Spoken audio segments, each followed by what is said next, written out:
भारतीय अदाकारा पायल घोष ने इंकशाफ किया है कि वो क्रिकेट स्टार इरफान पठान को 5 बरस तक डेट करती रही हैं, जबकि साबिक क्रिकेटर गौतम गंभीर भी उनको मिस्ड कॉल्स करते रहे हैं। पायल घोष ने जुमे को एक्स यानी साबका ट्विटर पर एक पोस्ट में दावा किया कि इरफान पठान उनका फोन चेक किया करते थे, वो भी इस बात से आगाह हैं। ट्वीट में लिखा कि मैंने इरफान को 2011 से 5 साल तक डेट किया और फिर सब कुछ खत्म हो गया। मेरे पीछे गौतम गंभीर और अक्षय कुमार थे, लेकिन मैं सिर्फ इरफान से प्यार करती थी और मैं उनके अलावा किसी और को नहीं देख सकती थी। अदाकारा के मुताबिक मैं इरफान को हर चीज के बारे में बताती थी और उन्हें गौतम गंभीर की मिस्ड कॉल्स भी दिखा चुकी हूँ। इरफान को ये सब अच्छी तरह मालूम था और वो मेरी फोन कॉल्स चेक किया करते थे।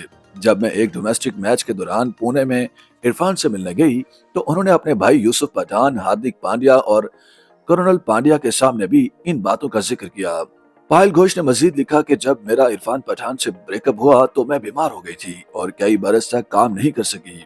मैंने इरफान के अलावा किसी और से कभी प्यार नहीं किया। पायल का ताल्लुक कलकत्ता से है और वो फिलहाल मुंबई में मुकीम हैं। वो एक सियासतदान भी हैं जिन्होंने रामदास अठावले की रिपब्लिकन पार्टी ऑफ इंडिया में शमूलियत इख्तियार की। वो पार्टी की खवातीन विंग की नायब सदर हैं। घोष ने सॉल्व्स पजल, परियानम और ओसरा वैली, पटेल की पंजाबी शादी और कोई जाने ना जैसी फिल्मों में काम किया है। YouTube पर गूगली न्यूज देखने के लिए youtube.com की सर्च बार में गूगली न्यूज टीवी टाइप करें। गूगली न्यूज के पेज पर सुर्ख रंग के सब्सक्रिप्शन वाले बटन पर क्लिक करना ना भूलिए। YouTube पेज पर अपलोड होने वाली वीडियो से बाखबर रहने के लिए बेल आइकन पर क्लिक कीजिए। आपको हर नई वीडियो के बारे में नोटिफिकेशन मौसूल हो जाएगा।